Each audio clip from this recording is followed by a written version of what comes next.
But yeah, I want to, as I was thinking about this podcast, and this, again, we were talking earlier, I think like, can we ask ourselves a question? Okay, how do I know, or someone who's listening, okay, how do I know that I need emotional healing? What a good question. Right? What a good question. I would say, and you can jump into, I want to Yeah. hear your response. It's kind of like what Mate was talking about in the intro. It's like, okay, if I'm reading something in scripture to be a scriptural promise, right? Like we know that we can have joy unspeakable in the Lord. So if I'm reading something in the Bible, but I'm not experiencing that, but like you said, but I'm a believer, I'm walking with the Lord, I know him, I believe in him, but I'm not having joy in my life, then that's a discrepancy that I can say, okay, Lord, what am I missing? Is there something here? It might be emotional healing, it might not be, but it's a good place to start to say, okay, am I missing something here? Is there some wounds that need to be healed? Or I know that it's a scriptural promise that I can have an abundant relationship with the Lord. And if I feel like there's something blocking me from my relationship with him, then I can say, discrepancy from what your promise is, Lord. True. What is standing in the way? And that's kind of like my opening to be like, okay, it's like when you go to the doctors, right? You have a symptom and you're like, okay, maybe there's something deeper that I need to figure out. And you go to the doctor and you do all those tests. So that's kind of like a good way for me to bring something to the Lord. Like, this is, I know, a promise in the Bible, but I'm not living it. Yeah. Lord, why? Yeah. I think for me, I see it. That's such a good answer. And I'm so glad that we agree with our answers, but we have a different view on them. I think, like, for me, the easiest way I see that I need something or something is wrong is literally with everyday life. It's like, I want to give you an example. Like, let's say one day Kayla tells me, like, babe, this, like, what you did was like wrong. It hurt me. You didn't do it well. You didn't do it good. And I can say it, whoa, babes, like, what happened? I'm sorry. Like, what is it? What did I do? Like, let's talk about it. But what happens in the background is what can happen to me. It was happening to me before is I do everything wrong. I'm not worthy. I can't do anything right. I'm not a good husband. I'm not a good man. I'm not a good believer. It's like everything starts crashing down. So maybe what I would say, just pay attention. How do you react? And what happens when you're in painful situations, in stressful situations, in conflict, and like what is coming out of you or what is coming to your mind that you are constantly like living in the same again pattern, or are you constantly repenting for the same sin? You're repeating the same sin over and over and over and over again. Like, what are you seeking with that? Right. Where are you going with that? So maybe like, what are the destructive behaviors that I have in my life, or patterns, or something that overwhelms me so much that I cannot even hear the next sentence someone is gonna say to me because it overwhelms me so much. So yeah, I would say like, pay attention to those kind of red flags or things, and when they do happen, when you recognize them, that's the first step. That's amazing. You recognize them, you know, oh wow, like this is how I react every single time. That's not right. I get overwhelmed, I get totally lost, and I enter this whirlwind and downward spiral that I do not know how to get out anymore. It's like, how did I get here? You know? Right. Then the time has come when you recognize it to go before the Lord. And we're going to talk about that and like the questions that you can ask the Lord, and how do you, like, Lord, what is happening here? When did it start? When did I start feeling this way? What is the lie that I'm believing about this? Just go to the Lord. Or if it's something bigger in your life and you can't figure it out on your own, like, go to a Christian ministry. Like we talked about on our YouTube channel about Connect Up and Unbound. It helped us a lot. But this is an amazing way when you do recognize this pattern in your life, or something that is off, that's overwhelming, for you to realize it. Right. And I think a thing I think it's a misconception that sometimes people think that they only need emotional healing if really big or bad things are happening in their life. But this is for everybody. And I think we underestimate the wounds that we have in our heart. Where should we go next, babes? We I are think, excited about yeah. this, and we're like, we want to tell you everything, and we can't do it all in one podcast. We can't, like, again, we've been trained in emotionally healing and deliverance for like so much, and we've been doing this for years. Yeah. So yeah, I think what maybe we can talk about is we put it in our title, like what are actually the obstacles or the struggles, or why aren't we experiencing emotional healing? Like where Right. is that? That's Yeah. so good. Yeah. I say we both can tell our own personal stories is seeing the role that unforgiveness plays on someone's life. And we talked about this in detail in our YouTube video, but we know that forgiveness is super important to God. But we see time and time again that if we're still holding on to bitterness and not able to fully walk through forgiveness, it is something that inevitably it taints our relationship with the Lord, and it taints our view of the situation, and it makes it really hard to actually experience wholeness. Yeah. And we talked about it in the YouTube video how forgiveness is a choice, which I think is actually a beautiful thing that should release the pressure, because it means we don't always have to feel like it, but we can just lean on the grace of Jesus and say, Jesus, like, I'm just going to make the choice because I know that this is important to you, and I need your help, Holy Spirit, to like fully forgive this person. It's like when you enter worship, you don't feel like worshiping every time, Right. but then you make a decision, I'm going to worship. Like, does that mean that your worship is not valid and that you're not worshiping? No, you're still worshiping even though that you're not feeling it and you didn't want to do it. You're making something with your decision, with your choice, and it's the same with, as you said, with forgiveness, even though you're not feeling it. And yeah, it doesn't mean that it's not happening or the process hasn't started. Right, right. And I think, again, like you said in the title, we're trying to talk about, okay, like, well, what are the barriers and the struggle? So we know enough about forgiveness. And if you don't, watch the YouTube video. Yeah. But I think sometimes what stops people is you get a mixture of things. Either you haven't really acknowledged that something was actually committed. And we talk about this actually in like training, how certain cultures honor their parents to such a degree that if they have to walk through forgiveness towards a parent, it's hard for them, because for them, they're like, well, my parent has done no wrong. And it doesn't mean that we're necessarily placing the blame, but things happen. Like maybe we used the example the other day. Like if you're a kid and you paint your mom this beautiful picture and you go to her in the kitchen, you're like, Mom, look what I painted.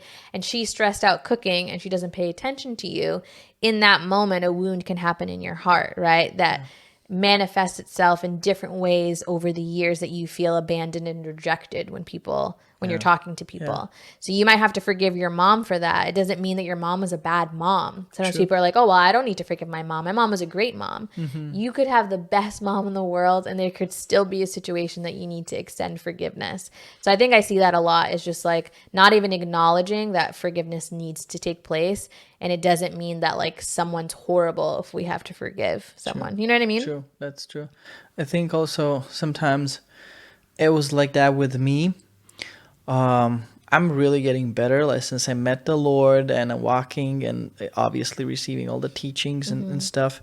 But for me, a big obstacle was I was not even aware, not just about forgiveness, like, oh, I was like, forgiveness, but I wasn't even aware that something was wrong because I was emotionally handicapped. Wow. It's like you sometimes need emotional intelligence and spiritual intelligence to recognize the patterns, to recognize that something is happening here, that it's not normal. It's like it's not normal that I get overwhelmed and sweaty and whatever and I burst and react the same. Like that's not normal. If you can even experience that, Right. it's like I remember my heart was closed as a rock. I was like a rock. Like I didn't cry for years. I would say like emotionally handicapped. That's the best way I could feel. So that could be the one of the greatest obstacles that was for me. preventing me in emotional healing and stepping in. So what I needed to do, I needed wise counselor. I needed someone else to tell me, hey, this is no bueno. Or I needed to humble myself. I needed to humble myself to recognize Correct. it. So maybe humility is also one of the obstacles. You think you're fine and you think you don't need it. We all need, like, let's just We get all need this. it. We all need it. We all need it. And we're watching Gilmore Girls right now, and we were joking the other day. You know, Lorelai and her mom, Emily. Emily, like they cannot, like Lorelai cannot stand Emily, and it's like, wow, Lorelai, like you see it how this relationship affects everything. Yeah. Lorelai, you probably need to forgive Emily. You Yeah. know, we know it's a show, but it's a good They all example. need emotional They healing. all need emotional healing there. Yeah, Because we all do. yeah, I would say another thing too in relation to unforgiveness that I've seen in sessions is that what do you do when it's such a terrible thing that you have to extend forgiveness? Like, True. not to put a scale on emotional healing, like one thing is worse than the other. I don't want to do that, but there are certain instances where, let's say there's abuse or like deep, deep betrayal, and it's actually so hard for you to extend forgiveness. And yes, we said it's a choice, right? We know that, but it's still hard. And we see that time and time again because that hurt is just so deep. And I've seen one question really, really kind of change things for people. And it's asking the Lord to show you his heart for that person that you're struggling to forgive. so good. Because oftentimes the people that have hurt us the most, and we've heard this before, hurt people. But it's true. Yeah. So it doesn't make it right, and I don't want to say that, but sometimes it just helps you see the situation differently. Like maybe the person that was abusive, God can show you a picture or a vision of that person themselves being abused when they were a child and they never got emotional healing and they just lashed out on you. And forgiveness doesn't mean that what that person did is okay. It just says, like, I don't want to carry this hurt anymore. I don't want to carry this burden. I don't want to keep myself in a jail cell. I want to just release that person to Jesus so that I can be free. Yeah. So asking that question, Lord, can you show me how you see this person, can sometimes make it easier for us to make that choice to forgive. And you'll be surprised. You'll end up blessing that person because the Lord almost gives you his heart for that person. And what used to hurt you doesn't hurt you the same way anymore. Sure. And I just want to put this in a simple sense and hopefully give you hope, because maybe it seems like, okay, yeah, too good to be true. But for me and my story, and Mate always says that he thinks of me back before I met him as like this really powerful, like confident woman, right? Because that's what he sees now. But that hasn't always been the case. Yeah. Like I remember even being in my old job and being so scared to share my opinion on something. I was always kind of in the shadows, and every single year on my like review with my boss, they would always say that I was a great worker, super dedicated, got everything done above asking. But the one thing that I needed to work on was owning my voice. Literally year after year, you need to own your voice, own your voice. I could not own my voice. I had so much fear that would overtake me.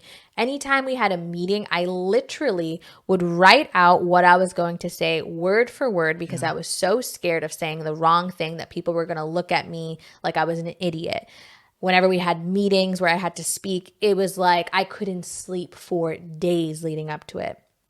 Fast forward, I go to Global Awakening and I'm at the school and I'm seeing all these people who are amazing. They know how to pray. They know how to preach. So anytime I had to do anything in class, like ask a question, that same fear would come back up. And I was like, I don't want to talk. I don't want to seem stupid. I don't feel like I'm good enough for this. And literally, it was from an emotional healing session with Connect Up Ministries where that very lie was confronted, the lie that I was not good enough to do what God was calling me to do. And it had so many deep roots, but I kid you not, since that emotional healing session, because I was hungry for my healing. I did not want to have this fear any longer because God was calling me into things. I just didn't know how to get there, but I was determined to get free. And because of that determination, after that session, I just immersed myself in God's truth. And now here I am, literally every single week, preaching to you guys through podcasts, through YouTube. Like, I came into my voice at the school and was able to travel and do ministry and do amazing things and be who God created me to be because he showed me his truth. And this is all because of emotional healing. Mm-hmm. I would not be the Kayla that you see today if it wasn't for God's truth that was revealed to me in that session. Yeah. So it is so possible that any of these emotions that you have that you feel like, I'm never going to live a life without this. I'm never going to live a life without shame. Yeah. I'm never going to live a life without fear or doubt or sadness. I'm here to tell you that it is possible through Jesus because he cares and God will reveal his truth and he will empower you with the spiritual tools that you need to renew your mind every single day with his truth, and you will become a person that you don't even recognize, and you'll look back at that poor little girl and you'll be like, thank you, Lord, for healing my heart. True.